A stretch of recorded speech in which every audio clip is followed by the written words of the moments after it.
नमस्कार मित्रों, मैं S Paliwal online study channel पर आपका हार्दिक स्वागत करते हैं। आज हम पढ़ेंगे वर्ती संधि। वर्ती संधि का नियम कहता है कि यदि अ या आ के बाद में ए या ऐ आवे तो उन दोनों के स्थान पर ऐ बन जाता है।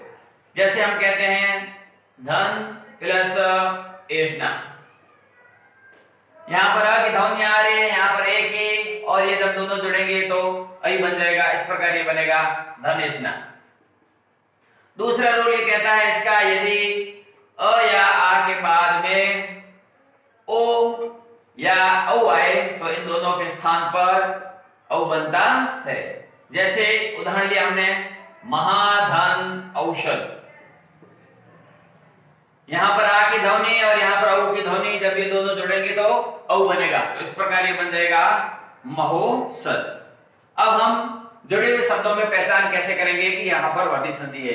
अगर जुड़े हुए शब्दों के अंदर ऐ या औ की मात्रा आए तो वहां पर वर्ती संधि होने की पूरी संभावना होती है। जहां से पहचान वहीं से तोड़ना है।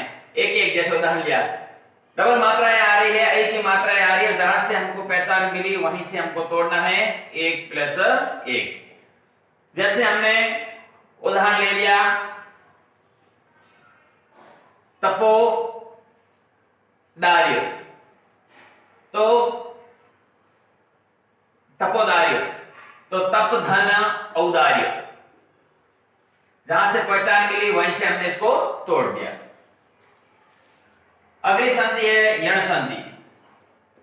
यण संधि का रूल कहता है कि यदि ई के बाद में कोई भी असमान स्वर, यानी कि ई नहीं आना चाहिए वापस, अगर ए आता है तो उदीर्घ संधि में चला जाता है, तो कोई भी असमान स्वर आए तो इस ई के स्थान पर यह हलंत बन जाता है। जैसे हमने उदाहरण लिया विधन अवस्था।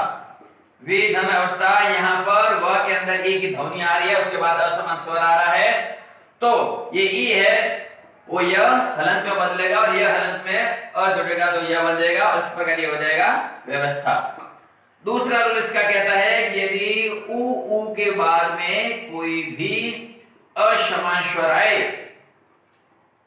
तो ये उ है उसके स्थान पर वह हलंत बन जाएगा। जैसे हम एक एग्जांपल लेते हैं वधु धन आगमन,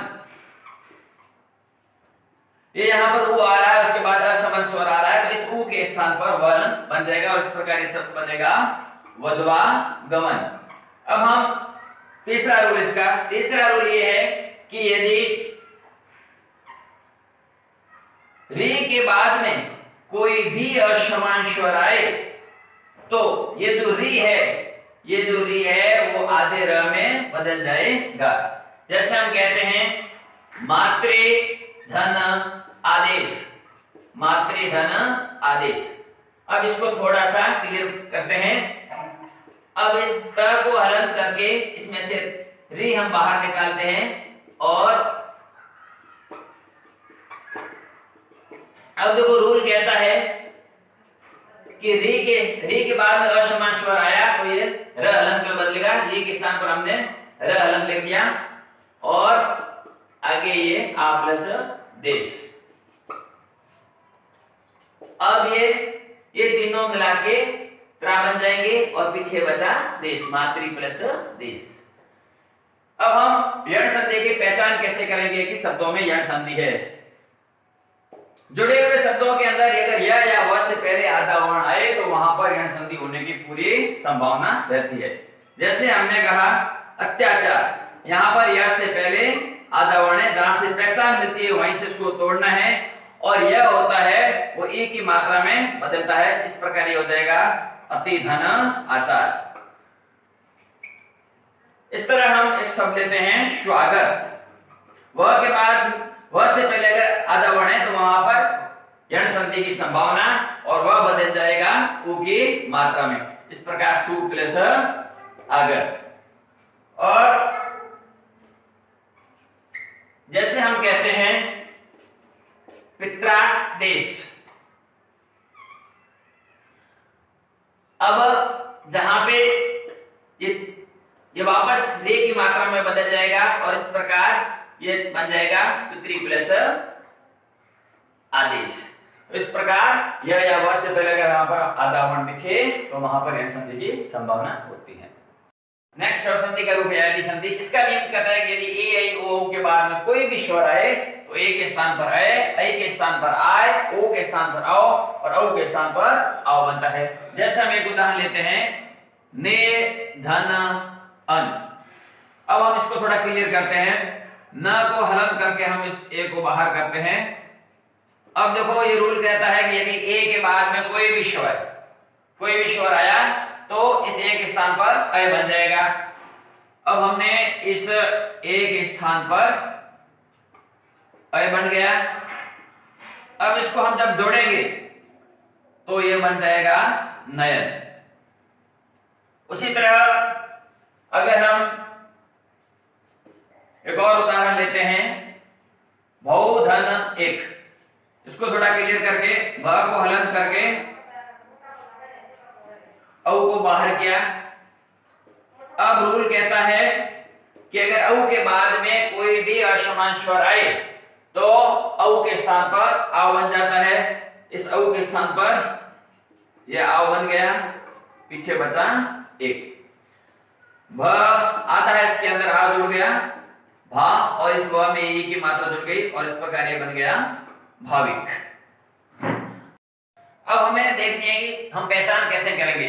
अगर जुड़े हुए शब्दों के में यह या वह से पहले पूरा वर्ण आए तो वहां पर अयादि संधि होने की पूरी संभावना होती है। जैसे हम पहचान के रूप में हम एक उदाहरण लेते हैं, जैसे हमने लिखा नायक। तो यह से पहले यहाँ पर पूरा वर्ण है तो यहाँ पर अयादि संधि होने की पूरी संभावना है। अब न को हलन करके आ को बाहर किया और अब देखिए, देखो ये जो आय आ रहा है, रूल कहता है कि आय वापस किस में चेंज हो रहा है, आई के अंदर चेंज हो रहा है। तो ये बन जाएगा नई धन अक। उस प्रकार हम एक और उदाहरण लेते हैं, जैसे हमने कहा पवन। जुड़े हुए शब्दों में यह या वह से पहले अगर पूरा वर्ण आए तो वहां पर अयादि संधि की पूरी संभावना, जहां से पहचान मिले वहीं से तोड़ने की कोशिश करनी है। और ये जो पवन शब्द है, इसको अगर अ को हलन करते हैं तो अ बाहर आता है और इस व को भी हलन किया, इसमें से अ बाहर किया और ये। अब रूल कहता है कि ये अ आया है, अ वापस किसमें कन्वर्ट होता है, ओ के अंदर में। तो ये बन गया ओ और पीछे है अन। इस प्रकार प हलन में ओ जुड़ जाएगा तो ये बन जाएगा ओ धन अन बराबर पवन। इस प्रकार दोस्तों यह या वह से पहले पूरा वर्ण आए तो वहां पर अयादि संधि की पूरी संभावना होती है। इस तरह हमारी स्वर संधि पूरी हुई। आशा करते हैं कि आप सबको यह बहुत पसंद आई होगी और आप हमारे चैनल को लाइक करें, सब्सक्राइब करें, हमारा सपोर्ट करें। बहुत बहुत धन्यवाद।